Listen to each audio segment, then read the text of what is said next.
Good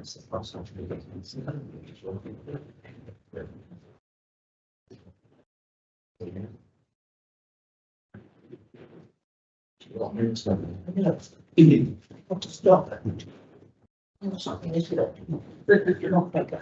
members, officers, councillors, and any members of the public who are present or listening to the proceedings. Welcome to this meeting of the New Forest National Park Planning Committee on Tuesday, 16th of January 2024. I wish you all a happy new year. Let's hope it is a good one this year. Before I begin, I must advise you that in the case that the fire alarm should sound, would you please make your way in an orderly fashion to the nearest exit. Do not attempt to re-enter the building unless you are told it is safe to do so. I would also ask, if you've got a mobile phone, please put it on silent or switch it off, please. My name is Gordon Bailey. I am your chairman. On my left, I have Steve Avery, our Executive Director of Planning. And next to that, I have our Legal Officer, Rosalind Alderman.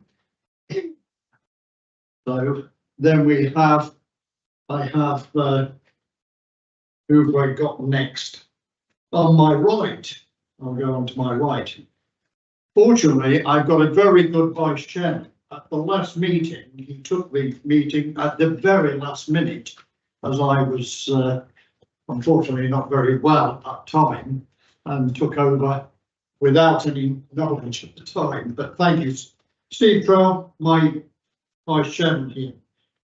On his right, we have Natalie, our planning officer, senior planning officer, I should say, and then we have Carly Cochran, and who is one of the senior officers.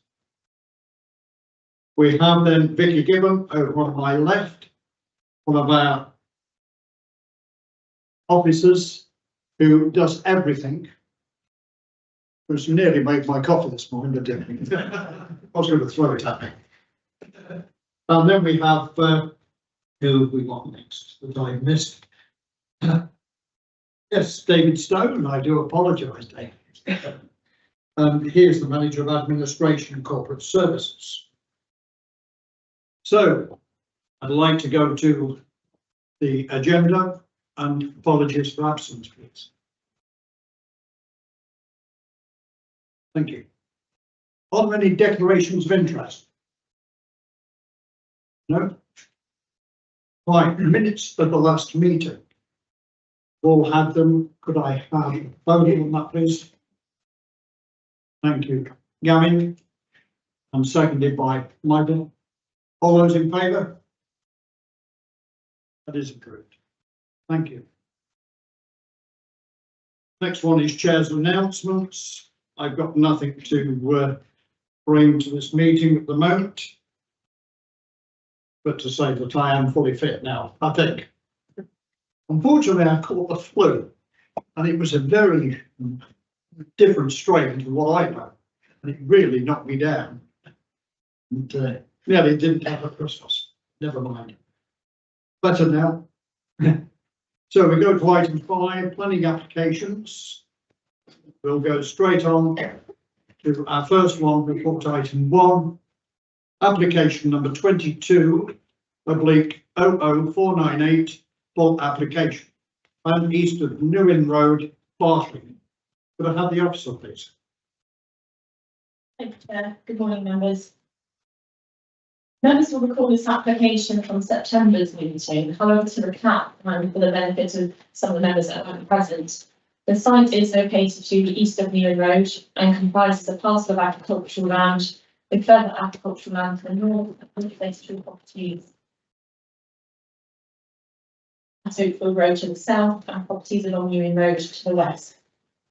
The application has come forward as a rural exception site under policy SP28 of the local plan and proposes 10 new dwellings with associated parking, landscaping and outbuildings, with the site access to the north at existing and the creation of a pedestrian footpath leading to a highway crossing.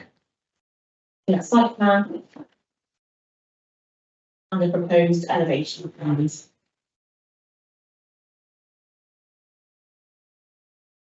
As per the requirements of FP 28, Section 106 agreement would have to be entered into, securing the provision of low cost housing to meet the identified local need in perpetuity. Photos of the site, so this is the existing access into the site. And then looking north up Newham Road and into to the south. And some photos from within the site. Currently used as grazing. The Havering Public House beyond those streets to the north.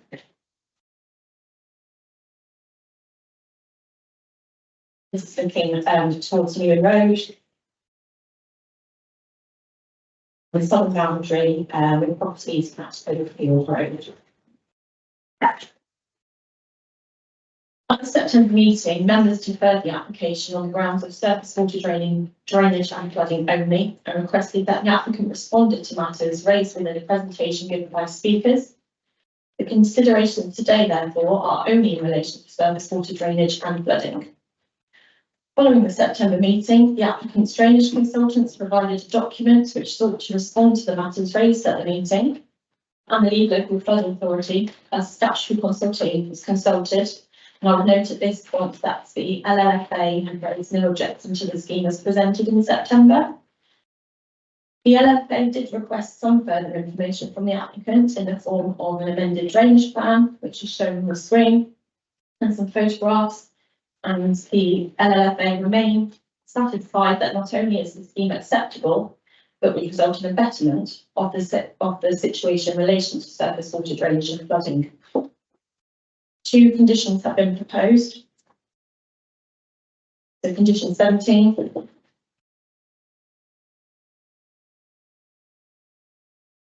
and 18 for member approval. We can come back to them if you need more time to read them. The further conditions also proposed to be added in relation to the highways in respect of footpath and crossing.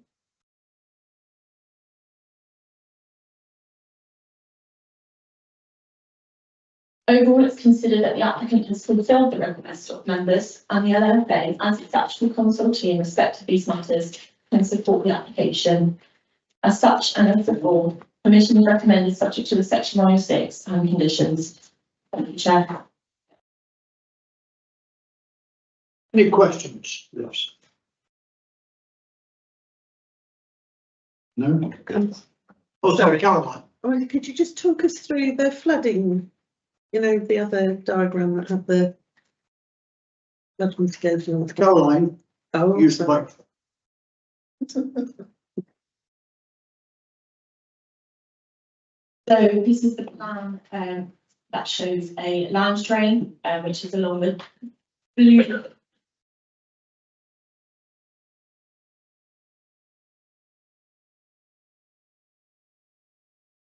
This blue hash line. And this was at the request of the Leeds Local Flood Authority. And this is the plan that they have commented on, been consulted on, and are satisfied with. Well, maybe just worth adding to that was put in as almost like as a fail safe, wasn't it? I think that land drain was my reading of the additional information that was submitted by GTA consultants. So notwithstanding they were previously satisfied, because I think residents have expressed concern as to whether, you know, all the other on-site attenuation, which includes an underground storage tank, permeable surfacing, etc. They put that in just to catch any additional surface water that wouldn't actually then go into the drains and the channels that are identified on the development itself. So it's there as a fail safe. So it's added for that reason. Gavin. Thank you. Just a point of clarification, Carly. On the conditions, 17 and 18, you just showed that the same as we have in paperwork, and 19 is additional to our paperwork. Is that correct? Okay, thanks very much. Right, no further questions, we do have a speaker on this application. The speaker for the application, Martin Roberts, GTA Civils and Transport Limited. Come forward, sir. You'll have 3 minutes. Please remain where you are when you finish in case they need to ask you a question. Thank you. Thank you, Mr. Chairman. My name is Martin Roberts. I'm the Managing Director of GTA Civils and Transport Consulting Engineers. We're appointed to prepare the drainage strategy and statement for this development. I'd like to briefly explain the drainage system and why this is appropriate and in line with national and local source policy. These policies state that if infiltrations proving not to function, any discharge from site should be limited to the average greenfield runoff or QBAR from the site. Also, various sustainable drainage methods should be used to slow down the discharge and provide water quality treatment. Peak stormwater storage should be provided on site and should store the 1 in 100 years storm event plus climate change. The proposed drainage system has been designed with permeable paving with a deep subbase which collects water from the adjacent houses via a piped network into the stone dynamic and filters pollutants. This permeable paving then drains east towards the lowest level of permeable paving, where it is combined with the sewage storage tanks of the 1 in 100 year event plus climate change requirement. Surface water flows off-site are controlled by a control chamber with a flow control unit which restricts flow to a maximum 1 litre per second in each storm event, which is equivalent to the greenfield rate inside the average storm or football QBAR. There will be a large deciment in any storm in excess of this QBAR storm. For example, the existing greenfield rate from the site would be 18.8 litres per second in the 100 event. So our proposed rate of 1 litre per second will provide a large 17.8 litres per second improvement on flows entering the downstream catchment.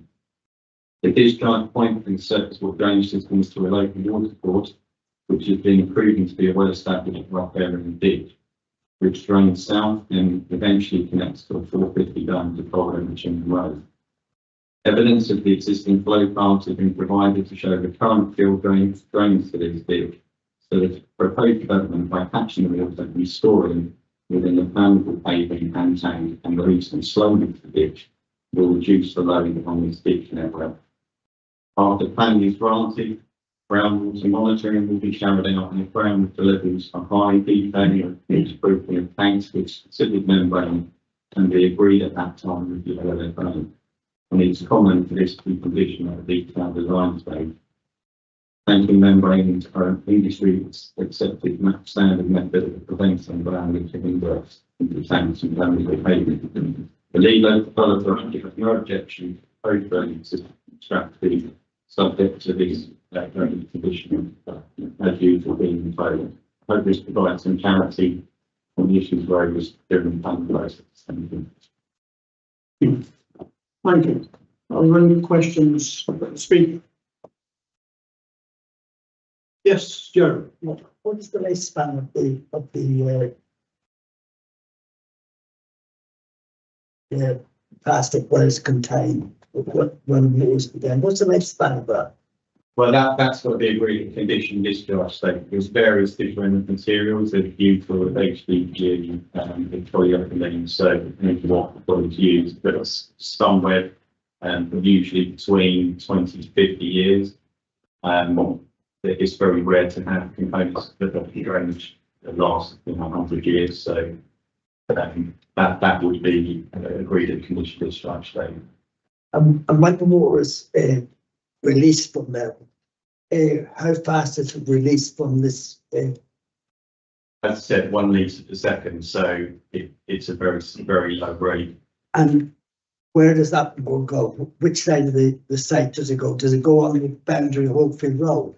So it discharges to the east of the site into an existing ditch, which then runs south.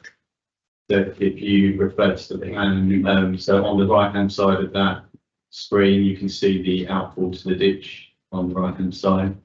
Then follow the blue line to the right.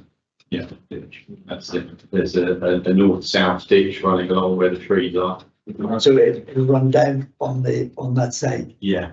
And then it will go down towards Chingham Road. Yes. And will go up to Barry.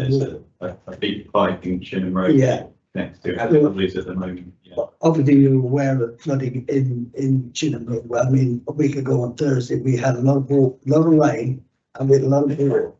And some of the residents in Oakfield Road were flooded, their gardens were flooded. What guarantee can you give me that those properties will not suffer with flooding? I can guarantee that it will not increase any flooding. As I've said in my statement, the reduction in flows is considerable because we're storing the 100 years of storm in the tank and the permeable paving and releasing it slowly. It will be a vast improvement on the existing situation. Obviously, we can't solve all the flooding issues in the area, but we're definitely not going to increase any variance downstream. Okay, thank you. Any other questions?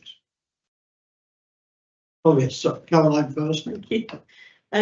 So presumably if these are rented properties, they have a management scheme, Yes. and is included on that management scheme the ditch, to keep the ditch clear for the, It will do, yes. We're on our maintenance document, we've mentioned the local water courses. So within the confines of the site and yeah, that riparian ditch will be the client's responsibility. okay. Yes, My question has been answered because it's crucially important right. that those who have the riparian rights to maintain the ditch adhere to that, in effect, forever and a day. Will that be documented? And also, the comment that Joe Riley made, there requires to be provision that's in place to replace the structures that have, in effect, a limited time span in relation to the lifespan of the properties that are going to be constructed. So that's really important that those are addressed as well.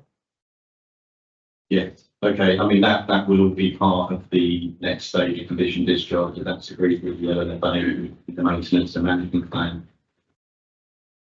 It's quite common for the drainage networks, to be replaced and elements of them over the decades, Yes, I understand that, but there requires to be noted a duty of care that those repairs or replacements are to happen and don't fall by the wayside. That's a crucial part. Okay, Thank you. Thank you. thank you. Right, thank you very much. Our next speaker, Steve Penfold and Goodwin. So just what? Yeah. Oh, sorry. Okay. So, well, we're having 2 minutes of the other one. Okay. Just gonna run that quick. Good morning. In October, we were provided with a document entitled Surface Drainage and Flooding Mitigation Summary.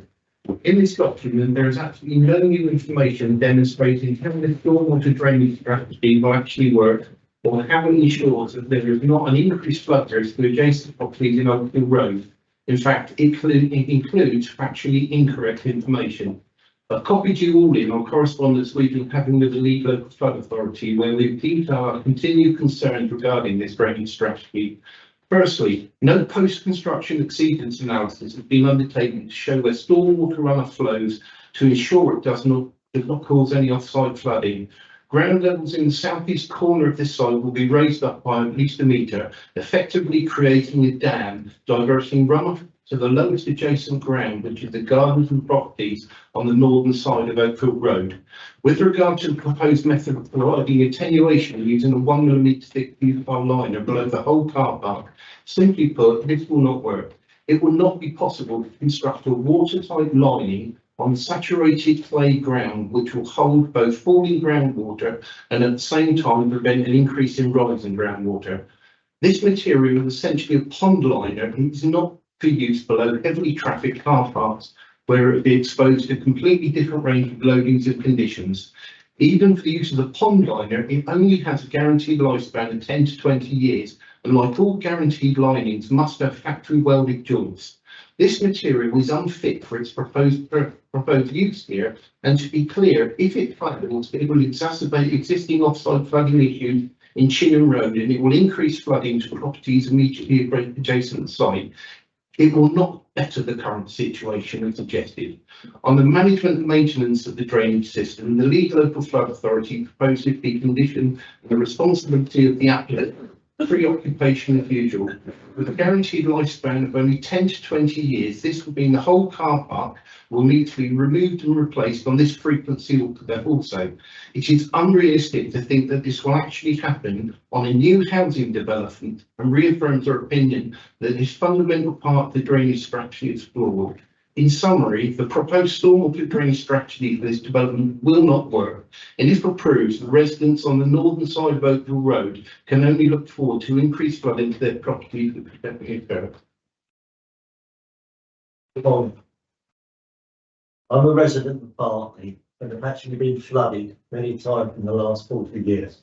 I hope you've all read the 2 letters I sent. The drainage plan that's now on display, which is enlarged from the last one, clearly shows works outside the red edging of the site boundary. If what it really proposed for the next 100 years, but that's, I've run out of time. Thank you.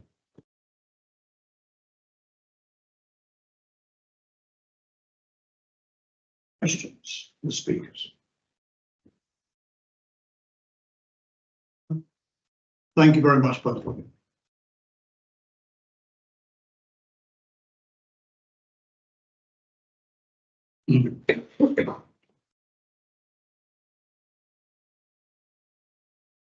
Our next speaker here is Councillor Johnston of Copneythorpe Parish Council.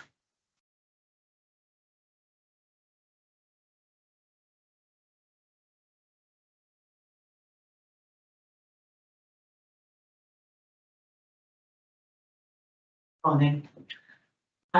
As stated in our written response on 13th of September 2023, Copneythorpe Parish Council recommends that planning permission is refused for this development. The application was considered, as Carly said, at the last New Forest National Park Authority Planning Committee on September the 26th, 2023, and was unanimously deferred to further information to be submitted in regard to flooding and surface water drainage only. The Parish Council, on behalf of the residents, express our disappointment of the other material consideration presented not being considered further. We note that there's a lot of confusion with the drainage strategy plan document numbering and referencing when amendments have been made. We've had email replies on this matter, but would like confirmation that the document labelled 11089_1600-P7_ drainage_strategy.pdf, which was only uploaded to the planning portal on January the 10th, 2024, has been seen as specifically commented on by Hampshire County Council as the lead local flood authority.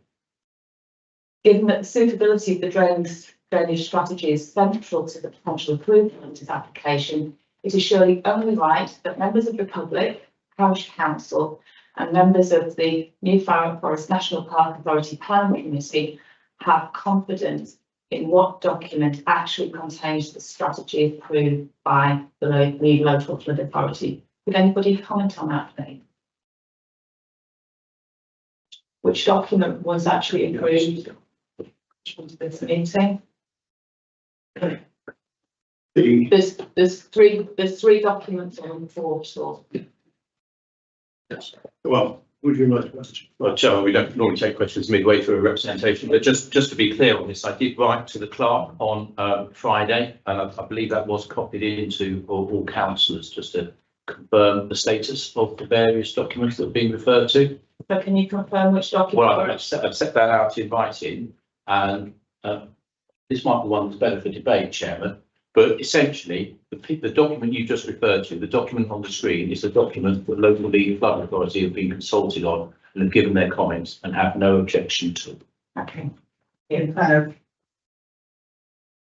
As stated in our correspondence on November the 5th, 2023, that's also on the planning portal, the parish council stated the technical documents related to surface water drainage and flooding is beyond the knowledge and capability of parish council members.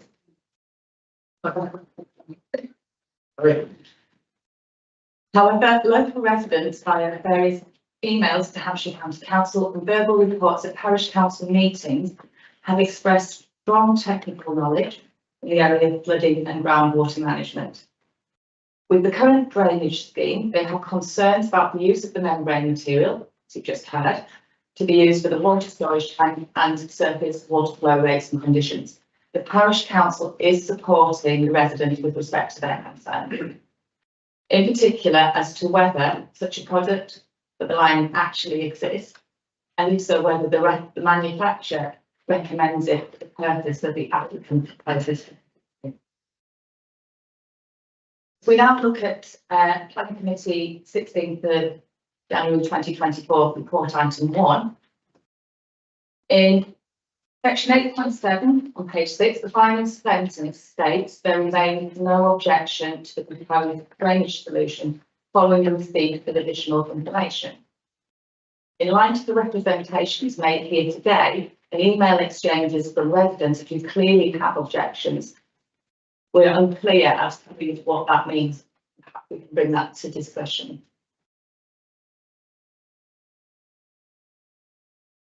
I'd like to draw your attention to the recommendations on page 7, which Valley's also presented, and in which states subject to prior completion of section 1 of 6 legal agreement plans to be authorised. We note that a draft agreement has not been prepared for viewing on the portal. In light of the deferral and the confidence of the development and planning in the application being approved, this seems surprising. We would like to see section 106 agreement uploaded to the portal for viewing so that the residents can see what is happening. In condition 3, it says the 10 residential units hereby approved shall be used solely for the purposes of affordable housing projects, as defined in Annex 2 of the National Planning Policy Framework 2023. Here, there's no mention within the condition for the requirement of the section 106 agreement, although we note that it is mentioned as a part of the recommendation, and so we don't know the actual terms of it. However, it is good to see that all 10 units are to be for rent rather than shared ownership. We now come back to conditions 17 and 18. These are the conditions relevant to the drainage and the surface water management. In 17, it states no development shall begin, and that's the key phrase, no development shall begin until detailed water drainage scheme has been submitted and approved in writing. However, if we look at the wording in condition 18, the details of the long-term maintenance arrangement have to be approved prior to first occupation, so these are 2 different timescales. In light of local residents' concerns, in contrast to the confidence of the development and lead local flood authority, can the phrasing in condition 18 be amended to no development shall begin rather than prior to first occupation, please?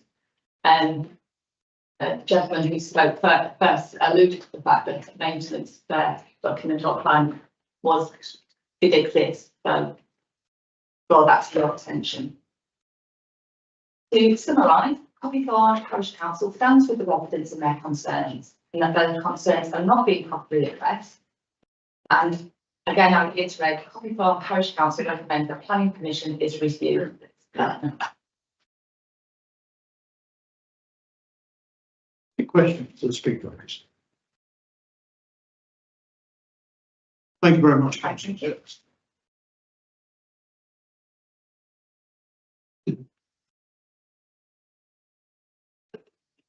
Our next speaker is Councillor Tip from New Forest District Council.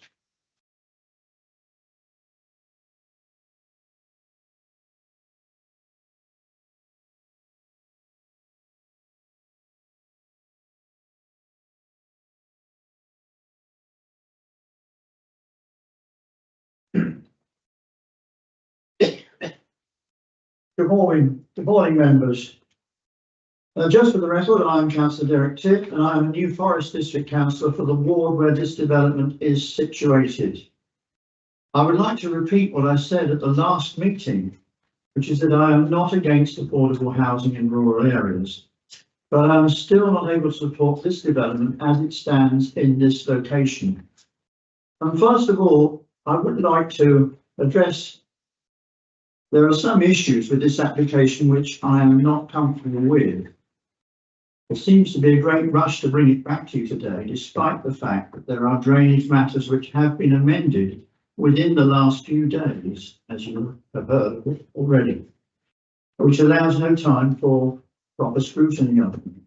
And there is another irregularity, and I'd like to draw your attention to this, and that is if you, oh, I haven't got it up there, but anyway, on the original drawing, on the plan does not show the proposed new section of footpath between the new entrance and Oakfield Road. And this is important because obviously that will affect the flooding as well as anything else. At present there is a ditch there, and if there is to be a footpath there, I think it should be clear. I'm not absolutely clear about it. It is, in some places it seems there is to be a footpath there and not in others. So that's an issue which I think we need to look at.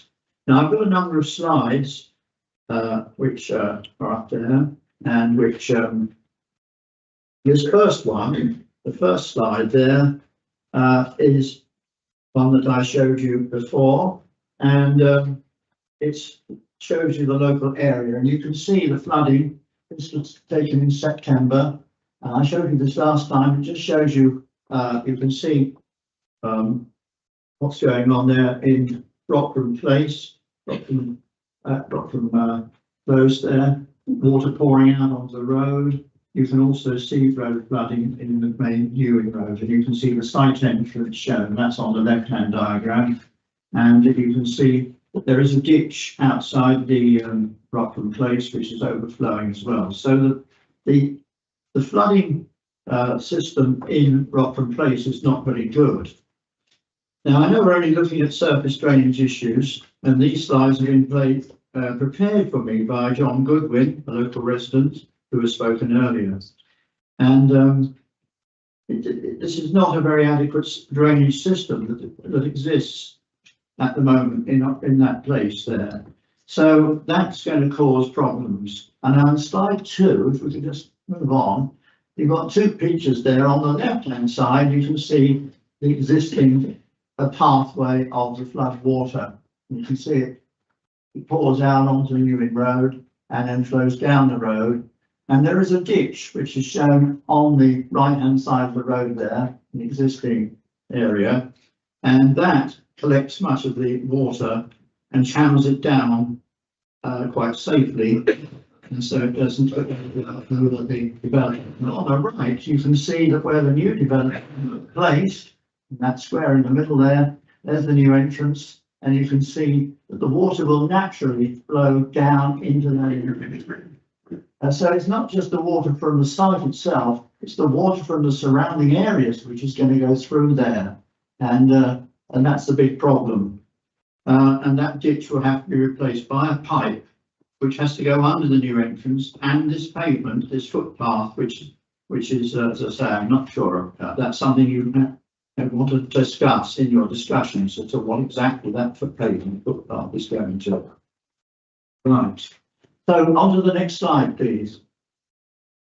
Now this one shows the natural levels, the site in contacts with the area in terms of natural slopes, and the flow is from the top left to the bottom right, flowing through the new development and ending up at the bottom there. You can see Berkeley Water, which is the main river where everything ends up in flow, natural flow.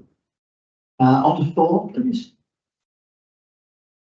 4, here we have, this shows the site in contacts with the area in terms of natural slopes. The flow is from the top left to bottom right, flowing through the new development.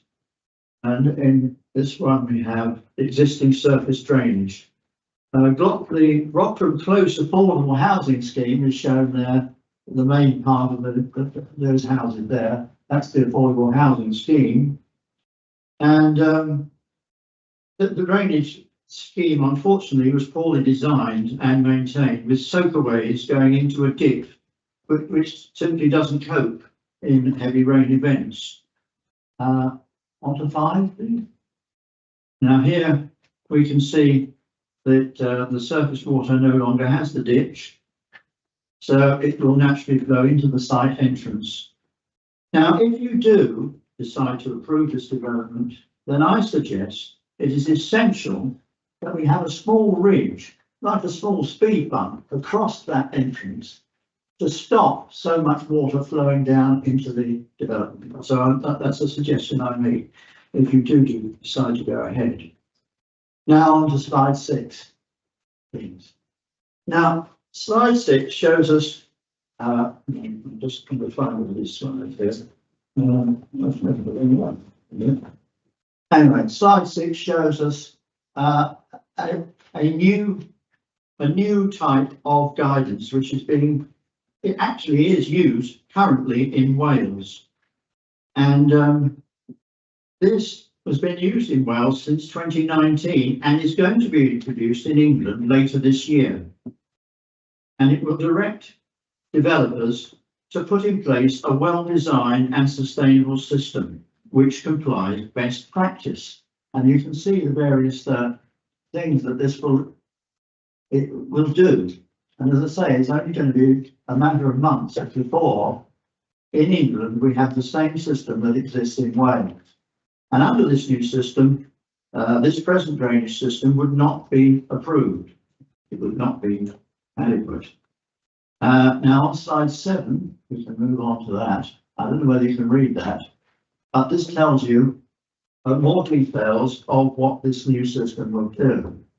And it will do a lot of things. And in adoption of this system, the local authority, who will be the people who police this, will take responsibility for the whole system. And that will include maintenance and so on, so that the whole system will be properly policed right throughout. And slide 8, there's further details from there. You can see adoption and management arrangements, including funding, as I said. So that is really the highest level, the highest standards. And surely here in the National Park, we should be setting the highest standards, I believe. And does anyone expect that the rubber liner, or whatever it is that's being used in this system, is going to be replaced in 20 years when it comes to the end of its useful life? But that would have to happen under this new statutory guidance. So there we are. Now, finally, move on to, there are all the materials and components have to be demonstrated, have a minimum design life equivalent to the design life of the development under these new proposals. So you can see that that is a complete step up from what we have here, where we're relying on replacing things after 20 years, which just won't happen.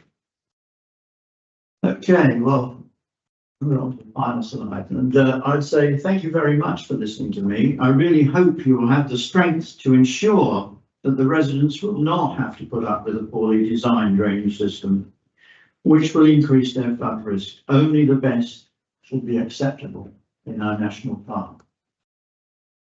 Thank you very much. Thank you, Councillor. Are there any questions? Yes.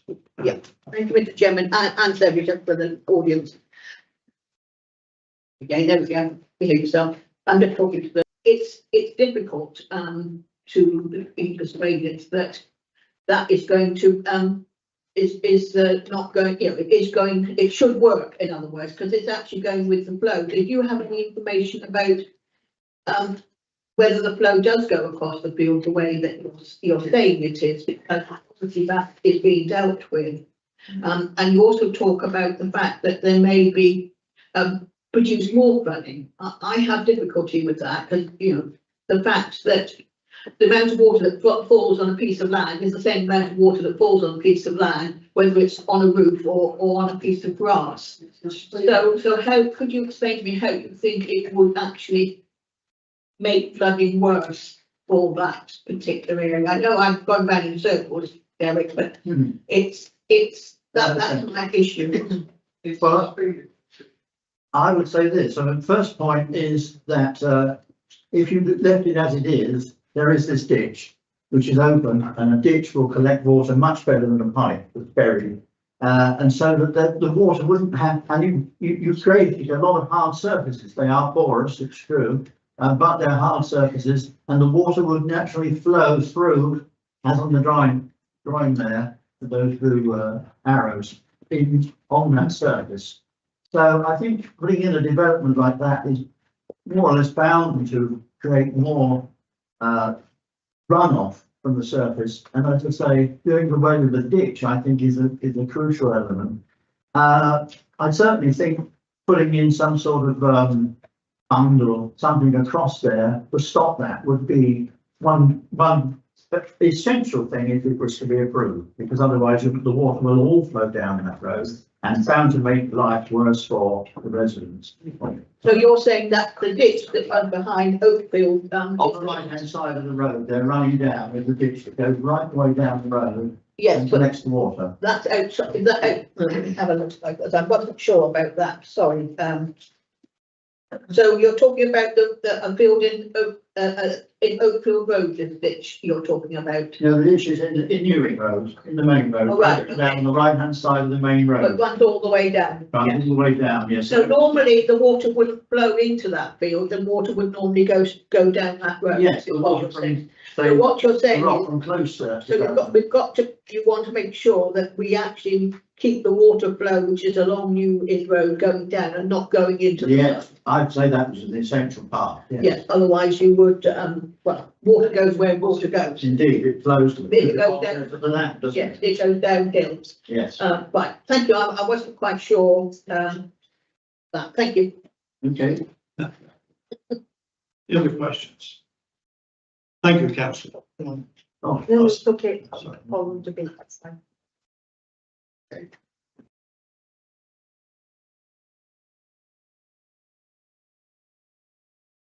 Right, members. Yes, go. I have a couple of comments that are actually really questions, but I'll try my best to juggle them. First of all, a query was raised as part of our presentations from speakers there related to 8.7. We just clarified that the sentence that was cited towards the end of 8.7 relates actually no objection from the LIFA. Yeah, that's fine.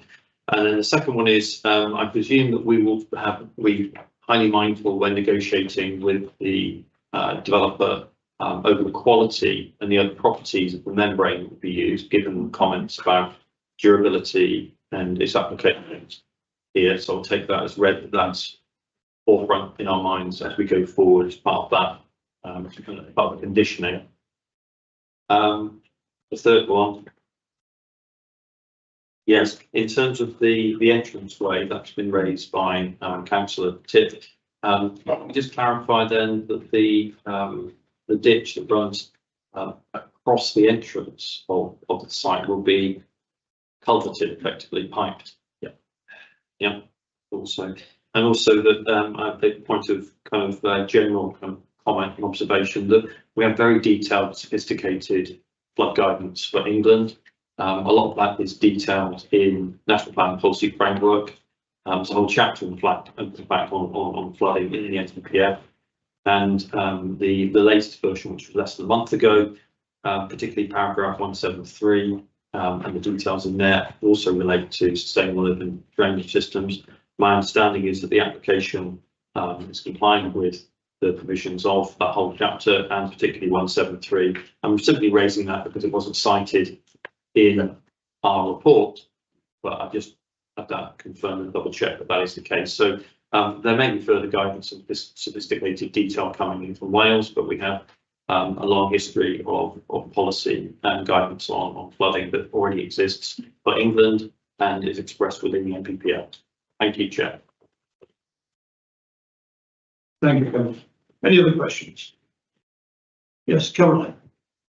So it's, I'm sure it's in here somewhere, but I just can't find the information about the size of the pipe that is going to culvert along New Inn Road and whether it's going to be adequate or not. Is there any indication of how big that pipe is going to be? Because I've got quite a wide experience of pipes not really meeting the demand. I wonder if it's going to really. Oh, Is there a reassurance? Hampshire County Council, as one of the lead authorities on the flooding, has looked at the system that has been proposed and has got no problems with it, as they reported. So it must be able to fulfil its duties.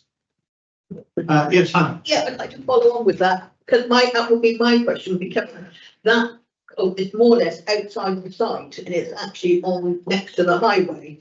So it's not really part of the whole drainage of the whole site. So we do, I think, quite rightly, need to be sure that this is sorted and because when water goes where water does, and the road gets flooded as water runs off into the road, because roads are normally lower than the surrounding land in the New Forest, you must be very careful that all that water doesn't then go across the site. I could see that easily happening. So I'm flagging it up as well, that somebody needs to check that. Chairman, if I may, I mean, that's the whole reason why we've got conditions 17 and 18 on the recommendation of the local lead flood authority to absolutely make sure all those details are agreed. The diameters of the existing culverts are 450 millimetres. That's as set out in the GTA report that we received after your September meetings. That's the report dated the 20th of October. So quite a high level of detail in there. So in terms of in terms of how much detail we've drilled down, we have to act reasonably as a local planning authority with some information where it is perfectly acceptable to condition the details. And certainly what the local lead flood authority is saying to us, in view of all the concerns that have been expressed by the local community, is that they're not content to rely solely on the details that have been to do with this application. They'd like to see even more detail and have that agreed. And having listened to the representation this morning, we're very happy to advise the local legal flood authority with the suggestion that there should be a raised rim or something at the entrance to the site to see if that would actually improve things or perhaps even make things worse. I don't know. I'm not a drainage expert, but they are. And as a local planning authority, we have to take our advice from the local lead flood authority on this. Yes. Thank you, Chair. Can I ask, is it possible to in fact mandate that the materials that will be used will be fit for purpose, and in fact that their lifetime will be of the same expectation as the lifetime of the properties? Because those materials obviously exist when that's what's enforceable in Wales. And I just feel we have the detail today that's currently factual of today. I've always been of the opinion we build for tomorrow and prepare for tomorrow. And when the new regulatory standards are coming in that are really imminent as far as planning is concerned, and it's probably going to happen in 2024, that we take the steps and demonstrate that we will one step above the other to enforce that. Chair, I just Carly might want to just come back on the comments as well, just being raised, but we haven't just sort of slavishly brought this back with exactly the same recommendation and conditions as before. So if you compare the wording of condition 17 and new condition 18, particularly how we put condition 17 compared to how it was previously drafted in September, you'll see we have really tightened that up. Now condition 18 deals just with that. The first words in the line of condition 18 is details for the long-term maintenance arrangements. So this is about how this scheme will operate in the long term. And everyone's fully signed on the concerns that have been raised. No one wants to sign off and agree a drainage scheme, and 5 years later it's going to be failing. Thank you, Steve. I think the benefit of the question was also to the speakers and the observers to have confidence in word as well as in writing of the steps that will be taken. So thank you. Yeah, Thank you, Chair. So after the first kind of salvo from me, which were more questions, having had a chance to listen to the more debate, my appreciation of the situation is that we, as a committee, looked very carefully at this initial application, decided to defer specifically on this question. Extra work has been done in consultation both with residents, parish council, and also the flooding authority. It's a question really of detail and expert knowledge. And I'm satisfied that in terms of the expert knowledge that we have to have some faith in, that there are no anticipated critical issues here. And second of all, in terms of detail, the conditioning that's proposed, we also have to have faith that that condition will be pursued and executed sufficient to a sufficient standard that we can have confidence. So personally, Chair, I don't have any planning grounds to move against this proposal, and therefore I would put it forward that we support the officer's recommendation. Thank you. Thank you, Gavin. Yes, Steve. Thank you, Chair. Like Gavin, I'm glad we deferred this in September because I think it's allowed proper bottoming out of these issues. I think we've got an improved scheme, got improved conditions. Our statutory advisors told us that it will result in a betterment in terms of flows from the site. I'm like Gavin, I'm happy that we're in a position to approve this, given the safeguards, the detail, further discussions that will take place before the scheme's executed. Yes, Michael. Thank you, Chairman. I would have to say I have a great deal of sympathy with the position of local residents and the parish council. I really do. I am not overly convinced that I would want to be, that the measures that are going to be put in place will satisfactorily meet the situation that we may well be facing. It is an unknown position that we are approving. I took note of the fact that one of the speakers made the comment that it wouldn't make matters worse. I would like to have seen a scheme which made matters better rather than worse, or with no change. So I have to say that this does not sit comfortably with me. I am unable to support the scheme, not that it is not in itself a worthy scheme, but it is what I believe will be the effect that it will have on residents, which currently we know from the speeches that we have heard and from the information that has been supplied to us that this is quite a flooding hotspot. And am I totally convinced that the scheme will be an improvement? I have to say, I am not convinced by that.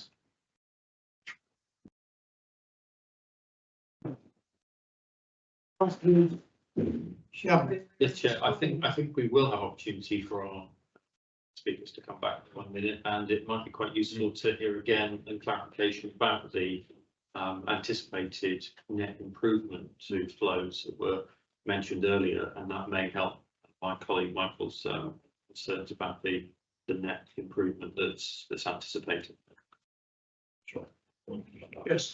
Yeah, thank you, Mr. Chairman. I have to disagree a bit with my colleague here, because I think a lot has been done to, obviously the amount of water falling on there, it's the same amount of water. Your main concern is flashing off, with water coming off driveways and things like that, which is often the reason why a lot of roads flood, because there's no permeable surface in there.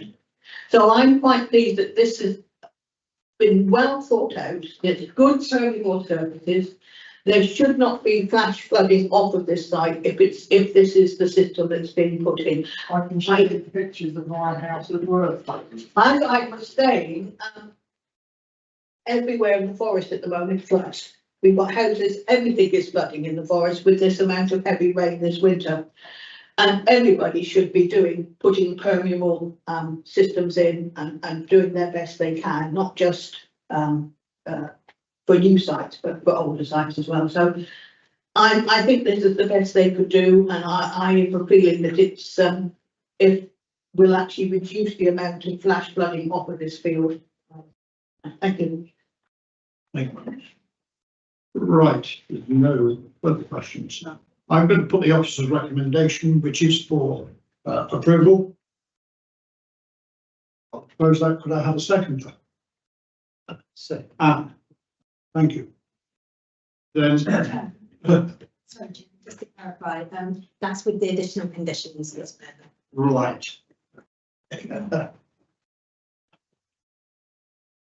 Obviously, the speakers do have time to come back following the discussion to add any other details.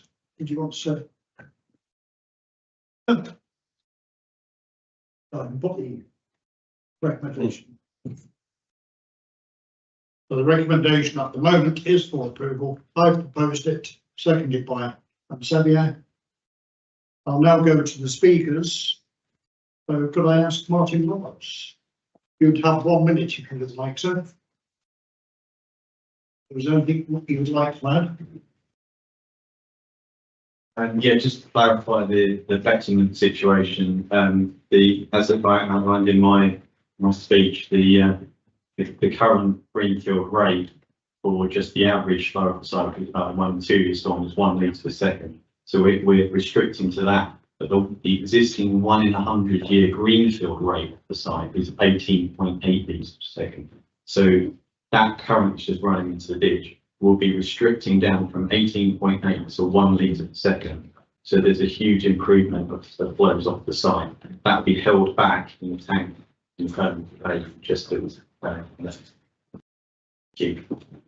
Thank you very much. Steve Penfold or John. Steve.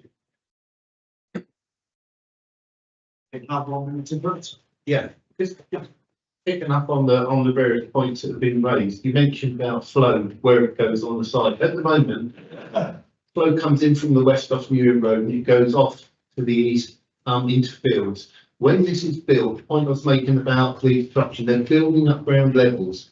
That will divert flows, and it's actually shown on the drain water, on the drainage drawing. It will divert flows in a southerly direction. It builds up ground. It won't flow through that. It will flow to the nearest lowest ground.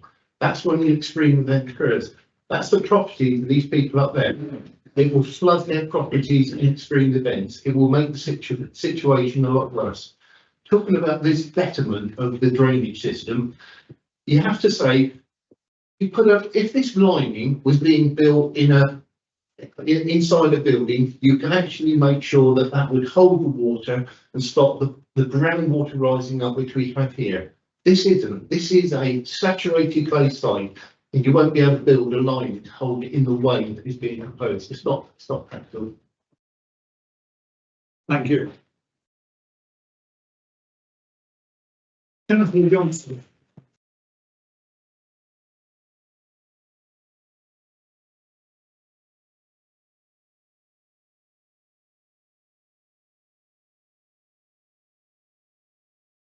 Okay, having listened to the comments, we're still unhappy that the long-term maintenance agreements are uncertain and unproven. If approved, we'd like to see the amendment to condition 18 that the maintenance conditions are agreed prior to the development beginning rather than prior to first occupation. And I'd like to note that the residents are still unhappy with the drainage system, but again, it's unproven whether there's going to be betterment of drainage. And Parish Council still supports the residents in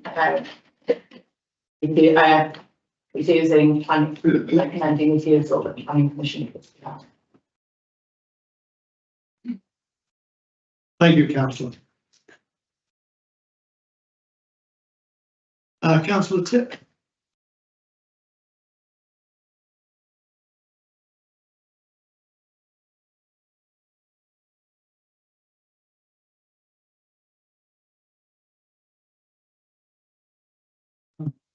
Well, I can only state what I said earlier, that I believe the residents are going to be subjected to worse flooding conditions as a result of the development, because, you know, as I said earlier, this will change the flows, it will do away with the ditch, and I think we've got to admit that, you know, it's unlikely that this is going to be maintained to the extent that people think, because I mean, this membrane will have to be removed and replaced well within the lifetime of this development, probably within 10 or 20 years, because don't forget, cars are running over it all the time.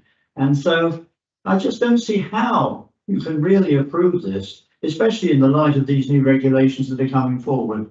I think we should have the highest standards in the national park, and I really believe that you should reject this and wait and put in the highest standard regulations. Thank you. Thank you. Right, members. Yes, can I just ask about the point raised by Councillor Johnson about the wording of condition 18? Is there any reason why the timeframes are different between 17 and 18? And can we amend as requested? We could amend, but just to remind members that any pre-commencement conditions, i.e. where we're requesting details to be submitted prior to works commencing, we have to have the applicant's agreement to that, and there needs to be an agreement in writing. So subject to getting that agreement in writing, I'm happy to accommodate that amendment. But as I say, it's the requirements of condition 17, I think rightly are pre-development. Yeah. And that's why we've done that. Whether it's reasonable to withhold works once we agree, though, the maintenance plan is, in our judgment, it wasn't necessary. But as I say, if we have the applicant's agreement to that, then we wouldn't oppose it. So Yeah. to accommodate it. Just like to say, there is a counter argument, so of course, it's quite usual that yes, pre-commencement for 17, but on 18, normally the maintenance agreement would be agreed after the works have been completed, because then you know exactly what you're dealing with. And so there may be a very practical reason for wanting to bottom out and really pin down in detail how the maintenance arrangements would follow once all the work has been undertaken. So I think there is a rationale usually to have conditions posed in that way. So if we want to change it, so be it, but there is often a reason for that. I'd be very interested to hear from professional planning staff about whether or not it's wise, in fact, to shift that arrangement in 18. I say, so this condition, I mean, they put those details in at any point. So I mean, they chose they could put those in before they started works. We need to consider that. But as I say, we need the applicant's agreement, and we're happy that that's, you know, this sort of detail can be agreed once works have started. Can I just clarify what I'm trying to? I understand what I'm trying to express is that if we sign up to a maintenance agreement before the work has been done, the maintenance agreement may not fit the work that has actually been done, the system that exists. And you also that would be the reason for keeping it as it is. Okay, so the arrangements for maintenance fit squarely with the works and the drainage system that has actually been implemented. So as officers, we're quite happy to accommodate the request that's been made. I hear what Gavin Parker said, and to be clear on this, that's not the reason why the officers, why we put this forward to working with the condition. We just feel it's it's reasonable to agree this prior to application of the development. Clearly, the design of the system and its future maintenance do go hand in hand. But as I said, if we can agree with that with the applicant, happy to accommodate that. Okay. Right, members. Been a long debate, and you've heard this twice, because you did debate this or started to debate it previously last year and deferred it, which I was not here for. Right, members, it's been proposed and seconded that we approve this application as per the officer's recommendation. Will I have all those in favour, please? For Chairman. Any against? For Chairman. as the chairman, I get the casting vote. I'll approve it. Thank you. So you're in court then? It is approved. Right, there you go. I'm really sorry to tell you this, but you've just declared war on a 71-year-old dying soldier. He wasn't. We thank you, sir, for being. Thank you, everybody. Thank you. And building sandbags. We'll see you in court. If you're going out of the children. Don't take it lightly, you are.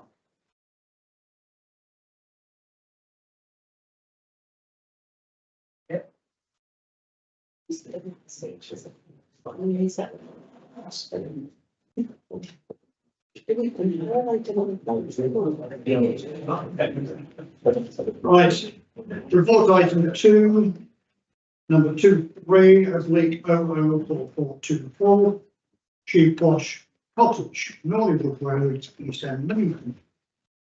I have the opposite, please. Morning, members. This is an application for a site extension. Just to mention before I start these slides, an email has been sent to members from the neighbour who was unable to attend today, objecting to the proposal. It doesn't raise any issues. The application site is located adjacent to Nollywood Road in the Forest South East Conservation Area, and the property is grade 2. The application is a full planning application for single-storey side extension linked to the dwelling house by a glazed corridor. Shows the plot plan. These are the existing and proposed floor plans. The existing and proposed north elevation, the elevation facing Nollywood Road. These are the existing proposed south elevation. And the materials would be horizontal timber cladding and a tile roof. This is the elevation that we face the neighbour at Silverley. Existing and proposed east elevation is faces onto Nollywood Road after the Bandon Road is travelling west to east. And this is the view into the site towards the other neighbour of the Stream Cottage. Existing and top proposed outlet. And just a section through the proposed extension. This shows an aerial view of the site of the cottage just located here. You're looking along the view of the road travelling from wheels. You're looking into the site, see the proximity of the driveway to the road and unconstrained nature of the site. East elevation of the property, front, and the extension will sit in here.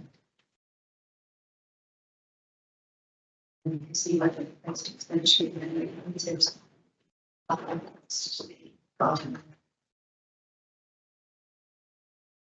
The proposed extension would be subservient. Oh, that been off the whole.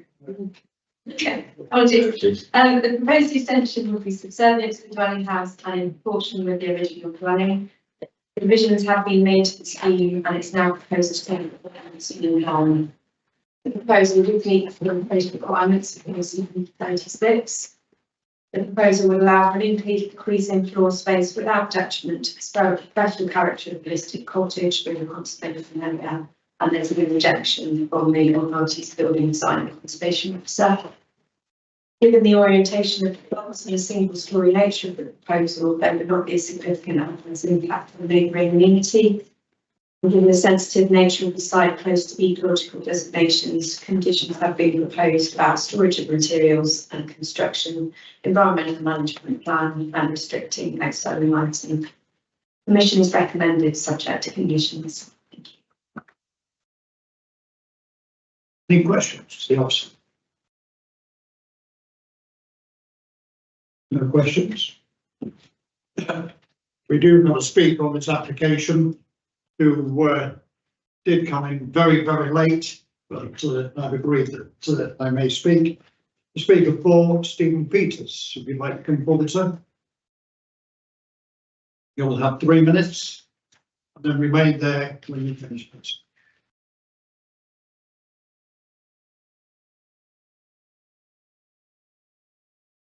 First of all, thank you, Chairman, for fitting me in. Much appreciated.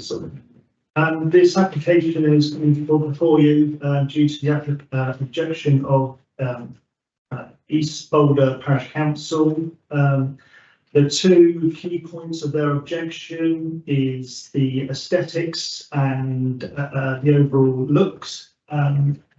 This has been through an extensive consultation with the Conservation Officer, Sally Watts, right down to length of windows, details of runners, hence the section. It's been a long running application, this one sort of thing. The second then is referring to it being a commercial holiday let sort of thing, which is not. It's the main residence of a businesswoman who was recently divorced, and she lives here and she'd like a larger kitchen. Surmising what the house is being used for is not really grounds for objection or refusal. All the extensive parts that the case the conservation officers wanted from design points, brick plinths, all the things have all been met, and the agreement of a condition for environmental construction. So bear with me 1 second.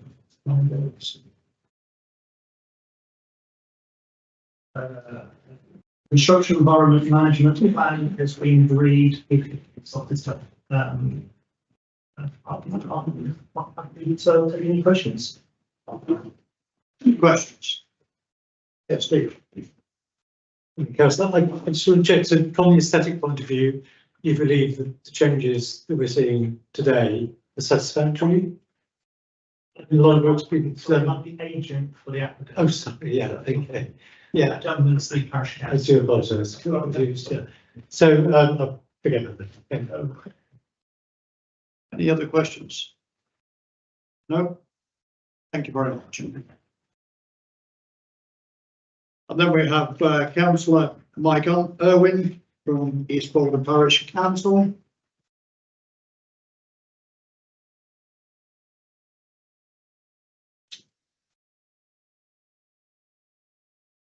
Good morning, Chair, members. Morning. Good morning. Thank you for your time.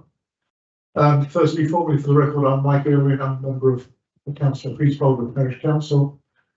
I've been a resident of East End for days short of 33 years. Firstly, to say that the Parish Council were unanimous in rejecting the application and this amended application.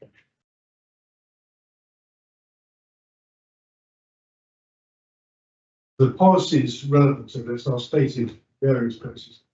And if I could reiterate some of the objections that the council had based on these. DP2 General Development Principles, DP2A says requires that development is appropriate and sympathetic in terms of scale, appearance, form, siting and layout.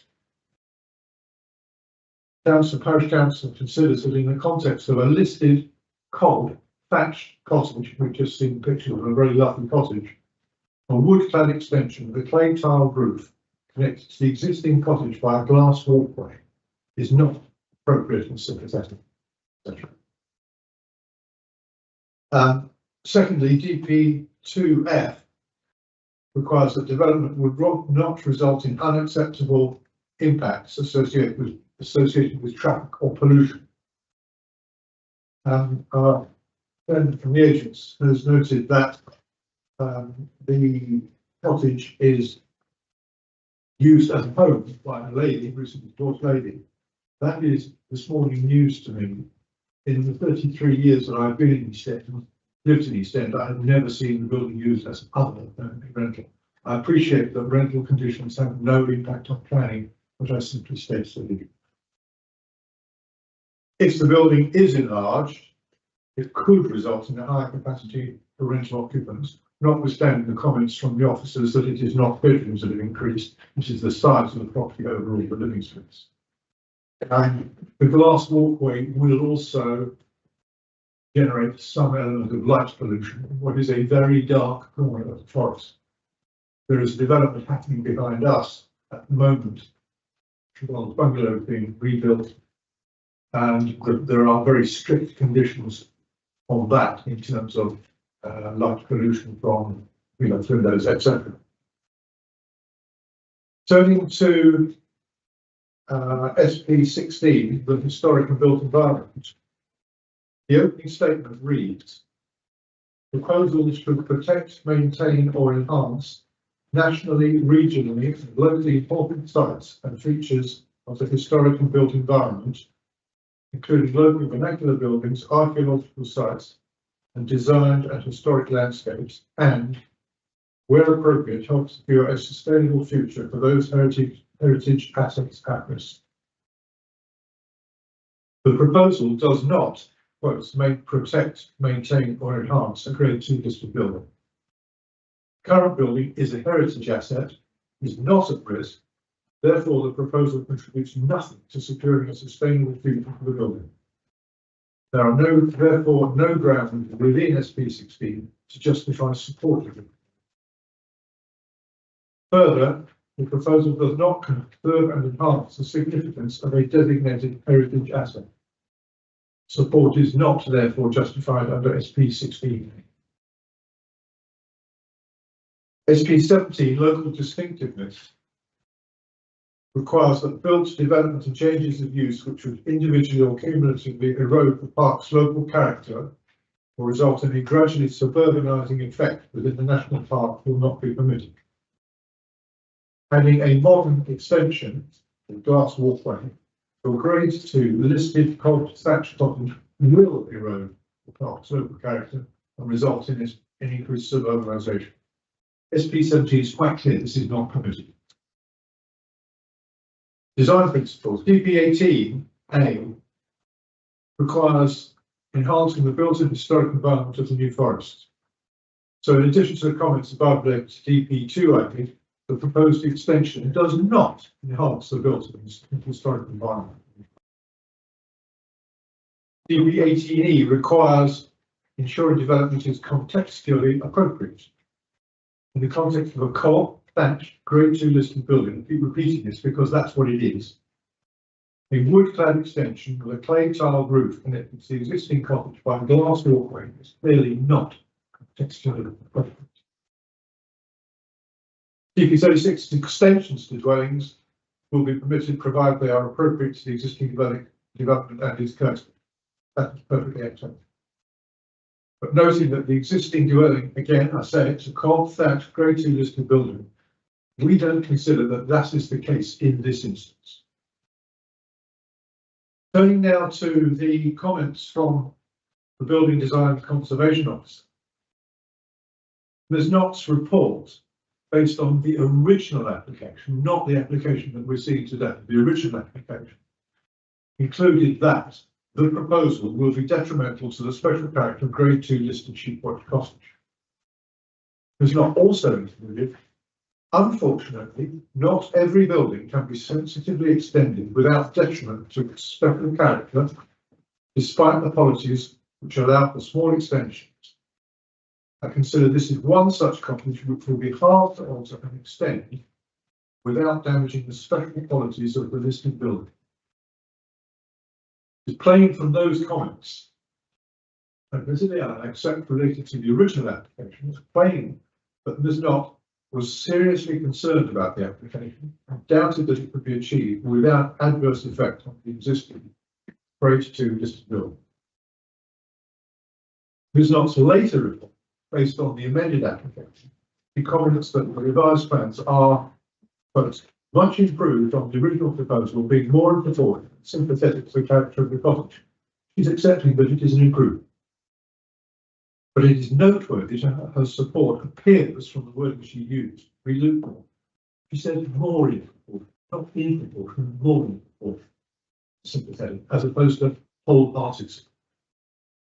Overall, therefore, the parish council considers that we conclude that it is not support for the amended proposal should be treated with some caution.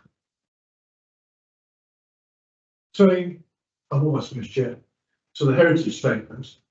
This includes, the heritage statement concludes, the cottage is therefore of importance and significance in terms of its vernacular origins and largely intact plan form.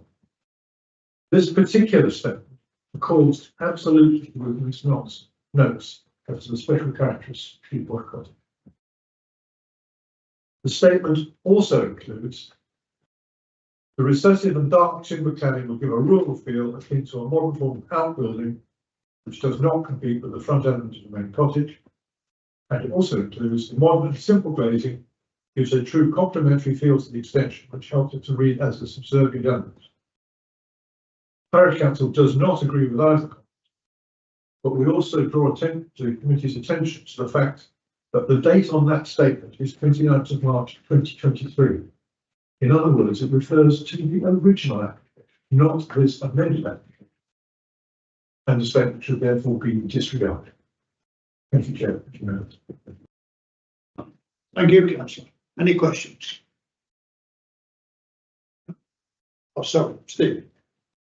Morning, Councillor. Sorry for the confusion earlier on. I got up very early. Can I just be clear, please, whether your objections are made in relation to the design of the extension that we're currently before us, or to the proposal for an extension in principle at all in the building? And then can I also add, you've repeated on a number of occasions, it's a cob building with thatched roof, and therefore tile and timber does not seem appropriate. That does seem to be a juxtaposition that does happen elsewhere in the forest. Would you agree with that? Not entirely. So taking your first question first, is the parish council against any form of extension? No. Although I will candidly admit that the parish council has not debated that as a position, but I don't believe that it is that is the case. What we are concerned at is, to quote Frank King in a previous life, carbuncle on the face of a much loved friend. In other words, we do not believe that the extension as proposed adds anything to, and it actually detracts from the character, vernacular, etc. of a lovely listed Sheepwash Cottage. Thank you so much. Any other questions? Thank you. Thank you.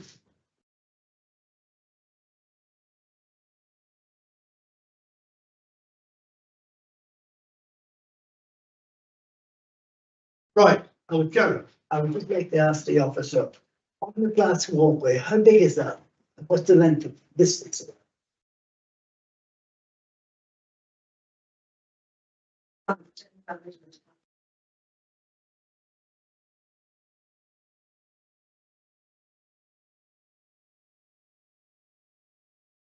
We estimate.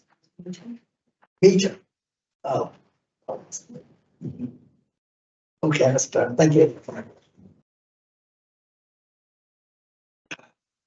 One question I know that Vice Chairman mentioned was about having barn type wooden structures next to cottages.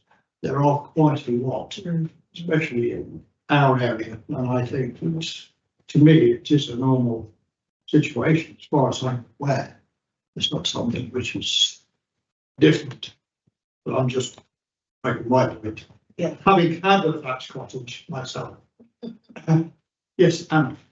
Yes, because this would have been occupied by country people, the chances are they would have had pig pens in the garden and hay sheds and cow pens as well to milk the cows. So I do find them, as I say, and they would have been probably galvanised tin and not anything really outstanding. So yes, I rather agree with you that I've got quite a few buildings that yeah. Right, have we got any other questions?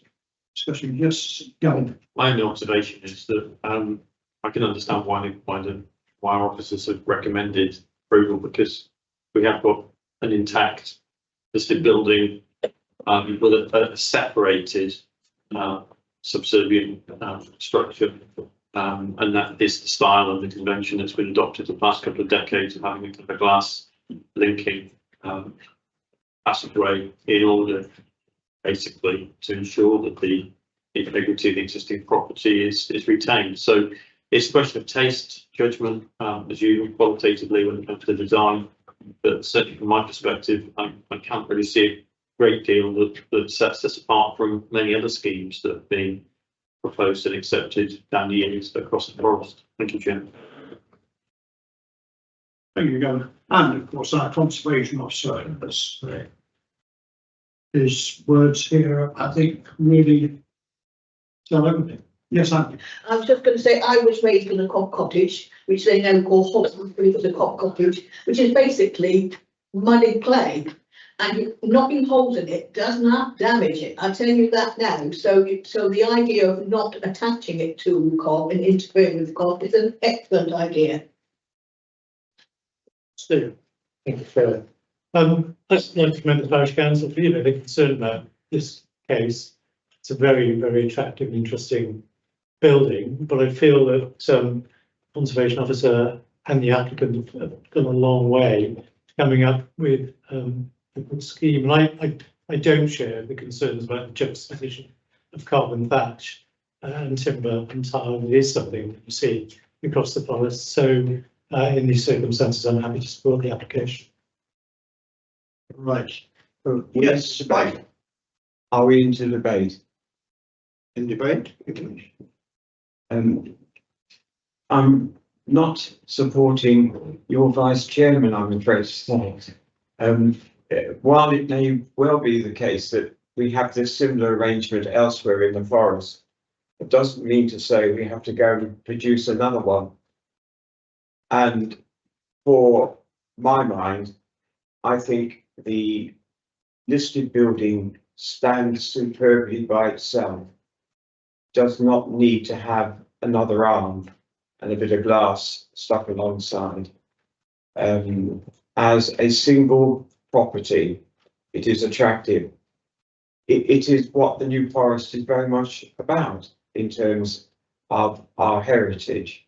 And then to stick something on the end does seem to me to be somewhat ambiguous in trying to retain that particular look.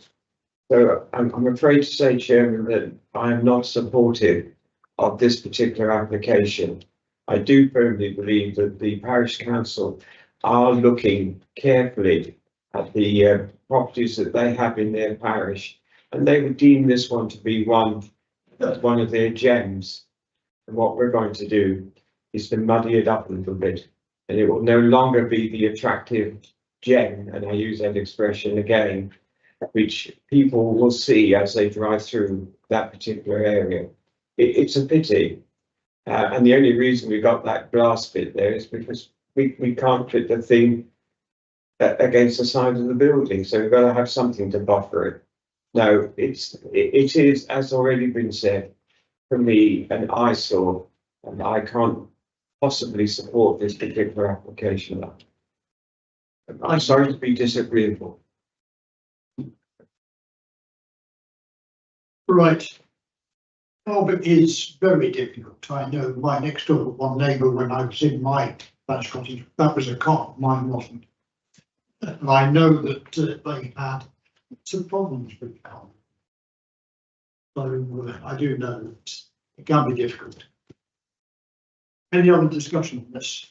I'm going to propose the officer's recommendation to you. Could I have a seconder? It has been proposed and second. Going to, unless there's any other comment, I'm going to ask the speakers if they wish to make any comment to our discussion. Well, very little discussion on this. Right, Stephen Peters. You'll have 1 minute if you wish, just to make any comments. I'll keep it short and sweet. I would just ask the committee to have faith in your conservation officers. It has been a very long and extensive time process in this application, sort of thing being, and trusting wanting to keep the national park as pretty as you do, sort of thing. Thank you very much. Thank you very much. Councillor Irving. I have nothing further to add, thank you, Chair. Well, your comments were well noted, and please pass our regards to the parish council. I will do that, thank you very much. Right, members, it has been proposed and seconded that we approve this application. Could I have all those in favour of this? 2, 3, 4, 6, 7, Chairman. Of my it is carried. No, I'm abstaining. Oh, you're abstaining? Sorry, my apologies. Sorry, Chair. You're being difficult for swearing, and I do apologise. It is noted. What, being difficult? The first time.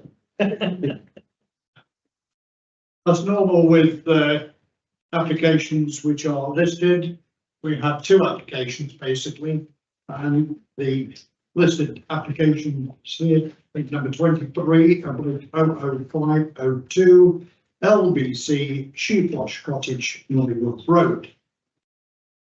So therefore we start again. We have the same speakers. Would you like to speak again, Mr. Peter? I think you've had enough. No? Right.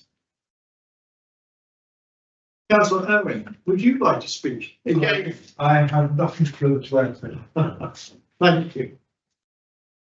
Right, members, I'll propose that we accept this because we've already approved the original anyway. Could I have a seconder again? Same again, thank you. Any other discussion or on this one? No. Therefore, all in favour?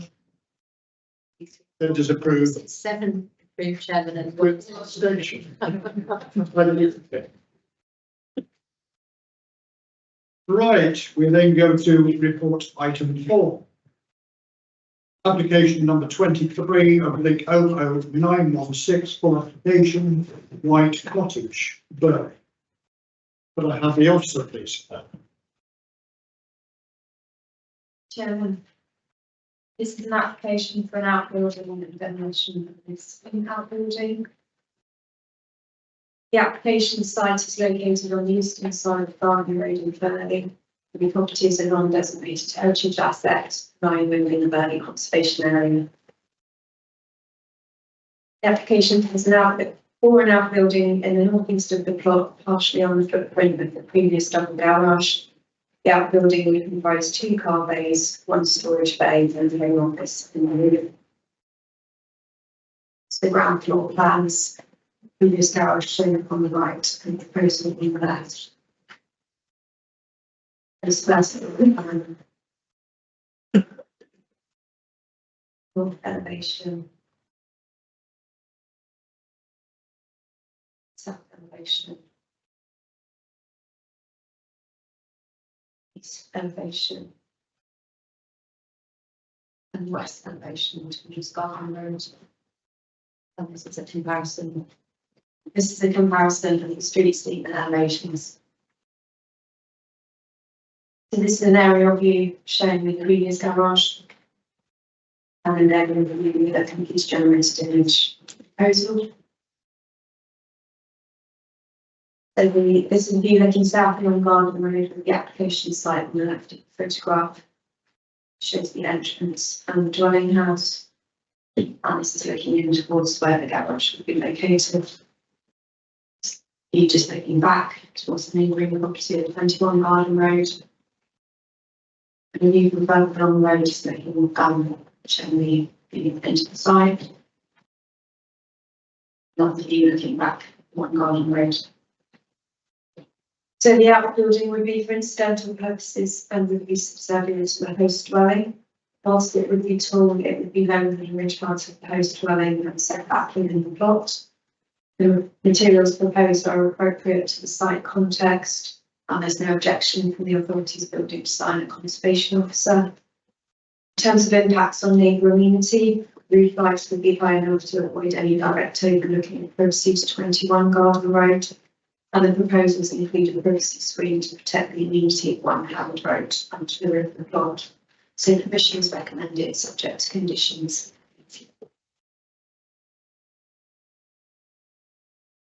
Yes, go on. Thank you very much for that. Can I just clarify just my interpretation for, on the left of the proposed development? Is that denoting, that structure denoting a kind of stepped garden or something? Or what's the structure to the left of the proposed? That just garden works, okay, wait. I think that must just be garden. Yeah, so it's a retaining wall, that water, right? Yeah. Any other questions to the officer? No? Right, we do have a couple of speakers on this application. So I'll call the first speaker, Rachel Hicks, the owner of White Cottage. If you'd like to come forward. And you'll have 10 minutes. Please remain there when you're finished in case I need to ask you.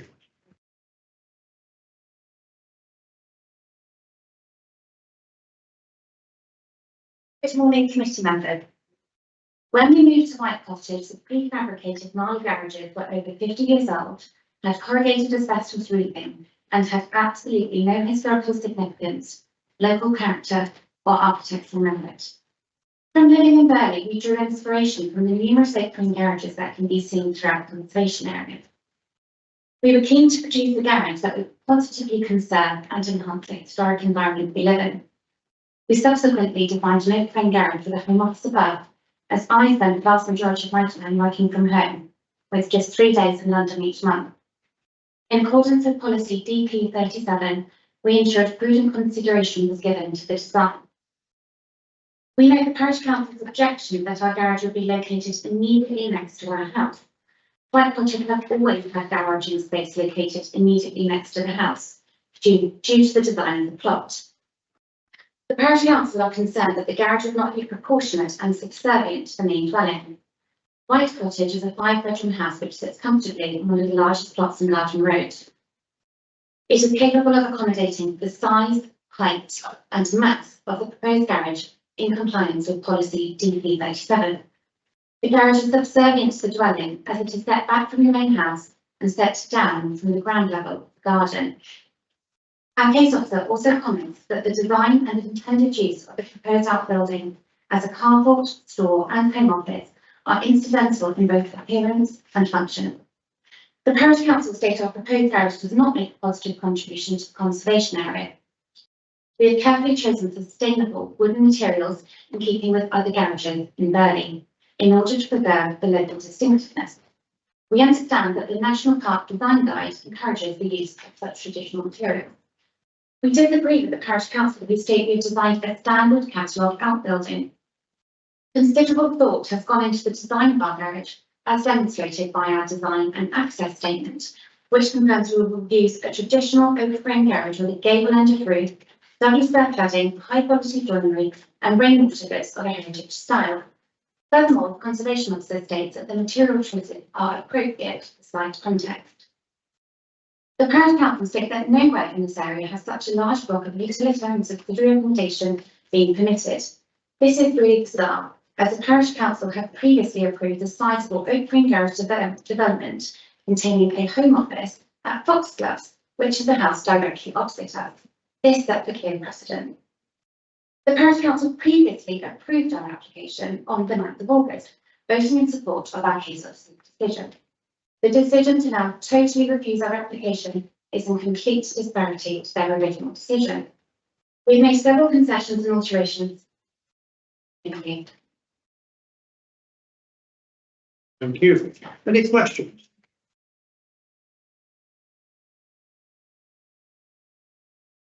Thank you very much.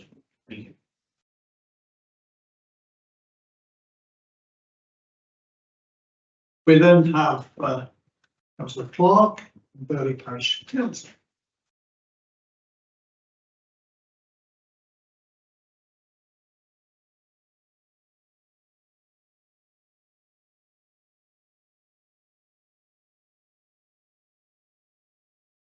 Good morning.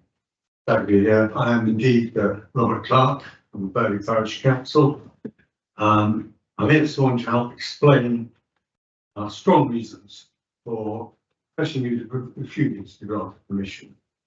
This application, which is to build a replacement garage block next to the locally listed White Cottage. I've been chair of our planning committee for the past 12 years, and therefore familiar with the way the committee works. Moreover, I've had a lifetime career dealing with property across the country, so I feel take a professional view in seeking to persuade you all to understand why the principles involved in this application should be so important for Burley Parish Council and our traditional core of residents, if not all those actively involved in the new forest built environment. You should have in front of you now report item 4 from your current case officer. And heading 4, Parish Council comment starts by paraphrasing page 51, the reason we gave for our formal R4 refusal recommendation dated the 13th of September. And that was, of course, in response to the custom office, the case officer's customary parish briefing notes. I see no great use in me going through all those reasons again in detail now. You should find them helpfully succinct, but they are lacking some important relevant details, and I will seek to add back as I proceed now. Case officer originally gave us 4 key issues to assess in our customary parish briefing notes, 2 of which seem particularly to apply now. Firstly, if the proposed outbuilding will be clearly proportionate, subservient, according to policy DP37, and B, if the proposal would preserve the character and appearance of the conservation area. I would particularly start then by pointing out that under heading 5, council fees, the building design and conservation officers support and comments would appear surprisingly brief and somewhat equivocal with the summation that, on balance, the proposals are considered to have a neutral to moderately positive impact on the setting of this locally listed building and the character and appearance of the conservation area. So I'm going to ask for a drink of water. Possible? Thank you. Well, those comments from the conservation officer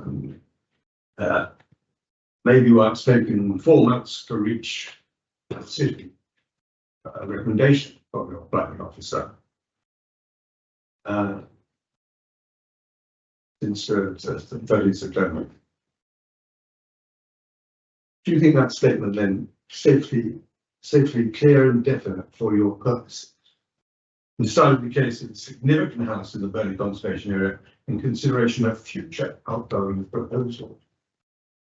Your close officer also, on a point of such an established fact, appears to have overlooked to observe that rather than the site of the proposed outbuilding being half a metre below the adjoining property, it is, we're now told, 1 metre above that site. Clearly has implications of expressed concerns of that neighbour.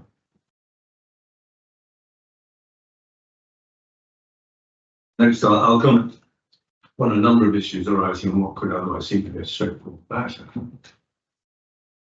Firstly, you will have noticed size and location.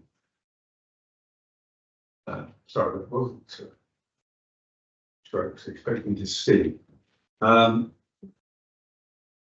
First, in size and location, the proposed outbuilding in relation to White Cottage, the size of a 100-year-old family-style residence built in arts and crafts mode at the time, and acknowledged as a non-designated local heritage asset. That's locally listed, more popular terminology. But little historic value appears to be described within the Conservation Officer report. A clearly prominent freestanding building in the way the original developer had intended the development on the site to be viewed, along with virtually all those other houses located in Garden Road, shown on the applicant's site plan. Now, if you look at that plan, you'll see that's Garden Road outlined in red, with the also Wellbite Cottage. For all those houses you can see in that part of Garden Road, are actually all designed by Arthur Frank Clough. And he had a vision. He actually built about a dozen of houses like so cottage, and plus another 27 houses, detached houses and terrace and flats. A real vision of following the Garden City movement, balanced, socially appropriate housing. I don't think there's anything quite like it in New Forest, but no attention has been given to that fact. And Mr. Clark has done some very notable work, not stereotype buildings, if you want to slightly different in detail, really carefully, properly considered the village plan, you might say, but vital to the development of Burley and the way we now value our village centre. You saw him here, but Mr. Clough wasn't that well known outside, but he was a resident of New Forest and lived in Burley. Now, secondly, I must briefly explain why I particularly pushed for this application to be decided by the committee. It was initially my own doubt about the worth of making a recommendation to refuse consent that probably led our committee being initially inclined to leave the decision on this application to be left to the officer's discretion, as you've heard. Let me have the next slide, please. Again, next.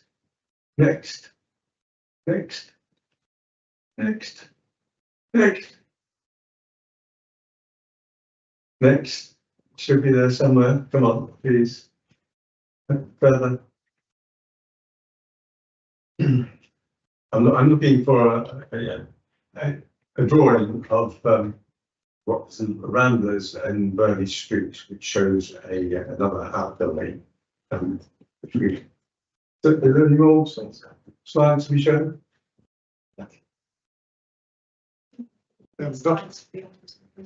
Well, I arrange it with Mr. Chamberlain. I can't understand why it shouldn't have been done to us. That's what we have. I also sent pictures to Lindsay Chamberlain as well, which haven't been shown either. They were in there, but I was waiting for reference to. Yeah, I saw some applicants once. They're mine. Yeah. Oh, hang on. That's what I get. That's the one I'm looking for. Back there. Please.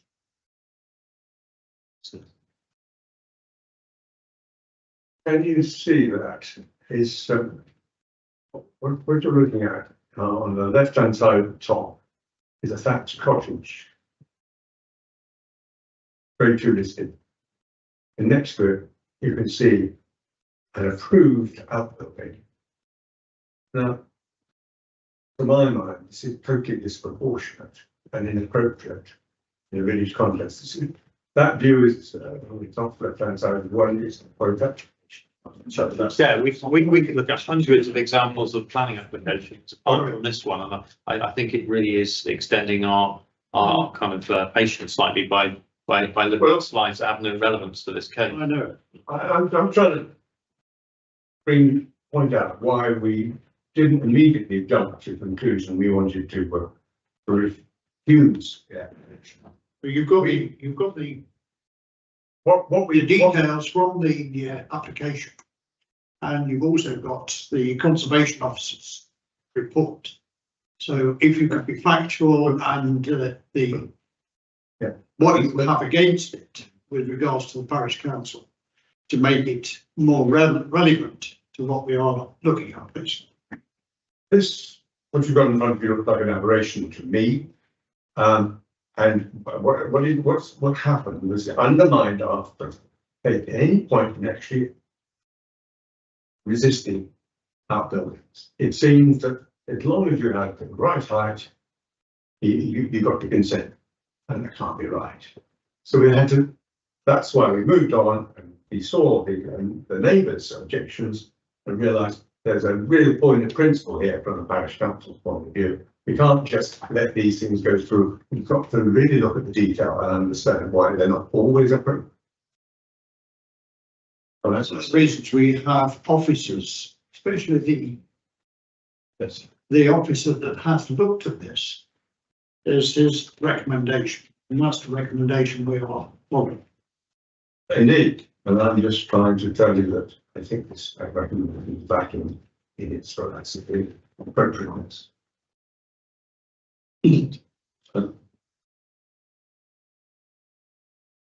So could I please ask you to I'll move on. Move on.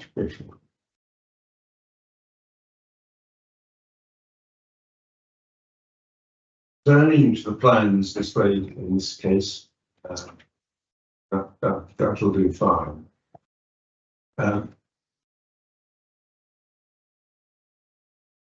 We think it clear why the officers should have sought from the outset to improve the observancy of the proposed outbuilding and ensure it's proportionate to host road. Well, they certainly tried, but we don't think they achieved the necessary results.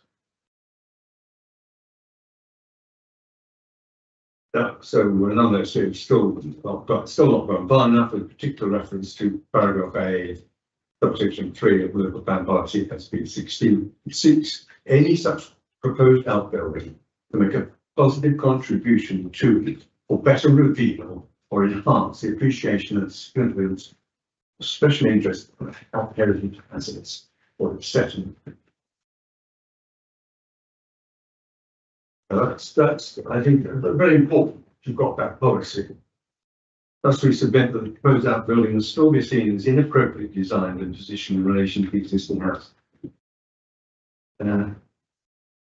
Moving on, please, to photograph of the outbuilding. Further.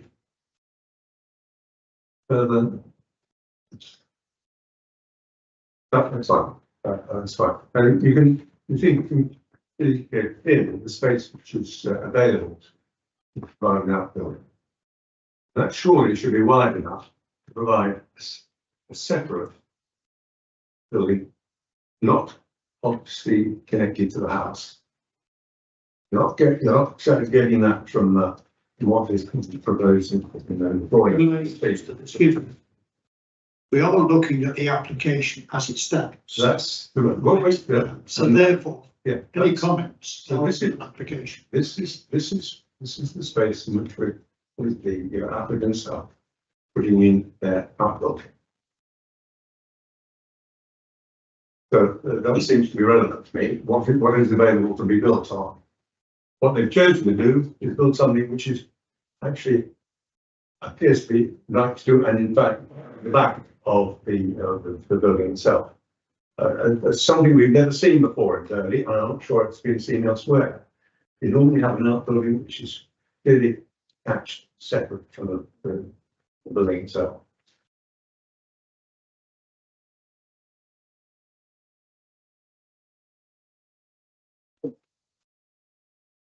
Now, can I just ask that you conclude?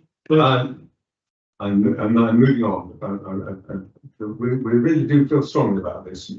This is not looking right from the Burley point of view in the context of this locally listed property. Try and skip out what I possibly can.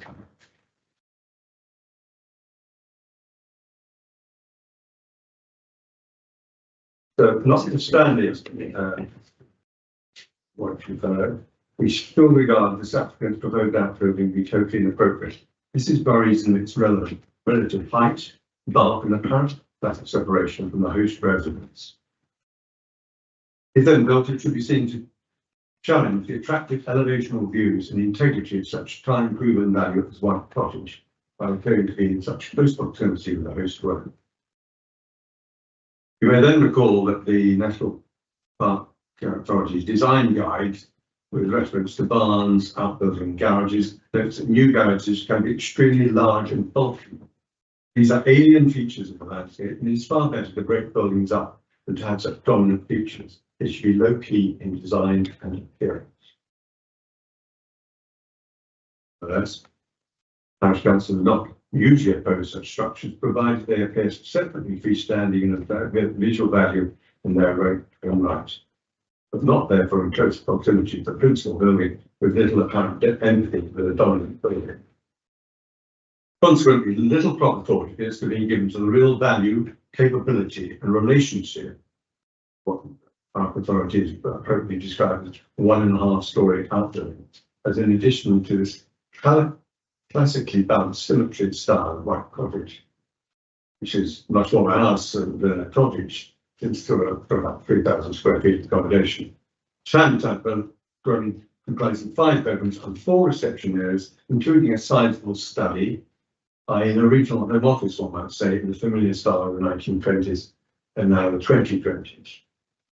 In terms of potential uses to which the proposed outbuilding is used, at ground level, the proposed outbuilding is shown to provide 2 carports, i.e. doorless garages. That shows it very clearly. We think it understandable why the authority's design guide would somehow prefer carport construction that are fully enclosed garages. Surely not, when these are facing directly onto the public highway. But then will simply be seen as partially protected, but less secure car display areas for higher value vehicles, perhaps, or were simply void areas used to store much less valuable and unattractive detritus that householders have never seen accumulated over time, such otherwise unused space. On the other hand, half-story home office access on its own staircase to occupy what others described as an attic roof space. Suited only for general storage without the WC facility looking past, otherwise well away from us. And from observational experience, which we know this permission to be barely fit for purpose, it's inevitably a very restrictive headroom will greatly inhibit not only the ability for the joint occupants to move around easily, but also the accommodation of office type furniture and equipment. Moreover, the recently raised sill height, now 5 to 10 inches above floor level, style outside, and it will similarly inhibit external awareness to views of the sky and no easy view awareness of external activity. This has a significance. Chairman, if I may interject, I do believe, Councillor Clark, you really made your points extremely well, and I've understood what you are saying to us, and I recognise the passion that you have. But I don't feel that there's much more that you can add, which will help us. Right. Forgive me, Chairman. You seem to be Mr. Porter. That mentioned that one final point then. The height of the window sill is going to be 5 foot 10 inches. That's about my eye height. You won't be able to see out. All you can see is the sky, and that is not acceptable in office terms normally, let alone the home office, where you expect to have some relationship with outside work. It's difficult to understand quite why you would spend about 100 pounds or more on providing this sort of accommodation. It could be better designed. It could be more fitting against the host building, which is of some real architectural merit. I'll leave it at that. Thank you very much, Mr. Clark.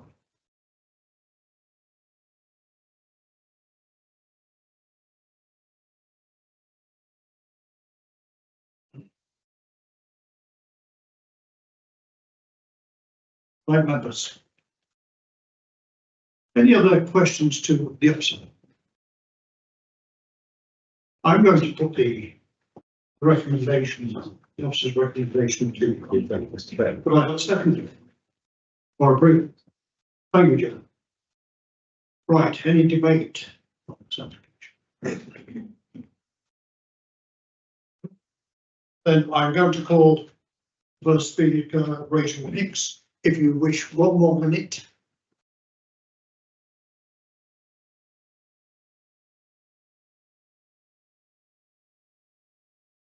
Thank you. I just wanted to clarify that when we moved the house, I know it is in some of the photographs, there was a rotten shed behind a double garage and a single garage. There was quite a lot there, which was just not fit for purpose. The location plan shows that as well. The new garage will not be connected to the house. It is detached and it is separate. But due to the site plan, when you look at it from the road, it's slightly behind the house. That has always been the way. Mr. Clark refers to the club houses and the vision that Arthur Club had, which is something we have very much tried to sustain with what we've done. Foxgloves have had approval. They are a clubhouse. They have had approval for an open garage. Mr. Clark also lives in a clubhouse and he also has an approval for an open garage. The carport comment we thought was very strange. Clearly that would be used to store our cars. The Velux windows being raised, we did this to appease our neighbour. We also have a SunParks diagram and there's no effect shown for that. I made it. Thank you. Thank you very much. Mr. Clark, you can have 1 more minute if you wish. I mean 1 minute, please, sir. Of course.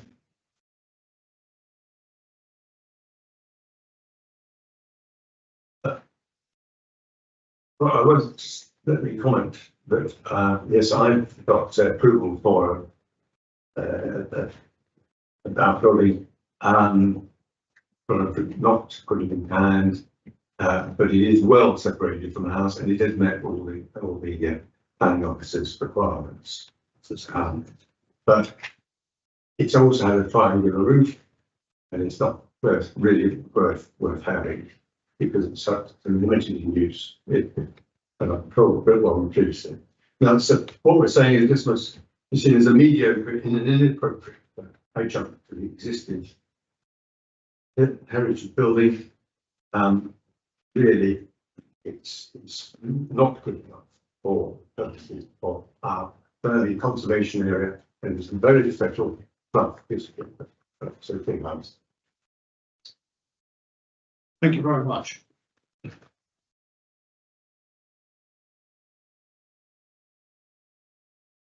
Right, members.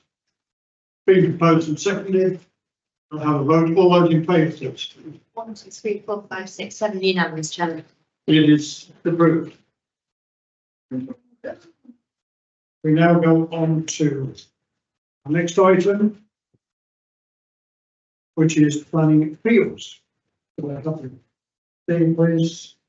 Thanks, Chairman. Just one decision to report this month, which we were pleased about. That's a good decision upholding the 30% policy. And in this case, this was an applicant looking to reinstate a feature which we had actually negotiated out in a previous application. So that's it really, Chairman. All I was going to say by way of appeals. Thank you. Any questions on the appeals? No? I think we've. Yeah, so the first one, that's a good result. It's still in my view. It's good to expect reaching that conclusion. Sometimes they do.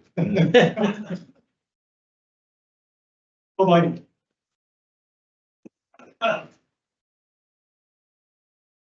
And then obviously Annex 2, you've got a list of. That's it. Any other items which I feel are urgent? As we're still online, I've got nothing. It's running in time. Date of our next meeting, Tuesday, 20th.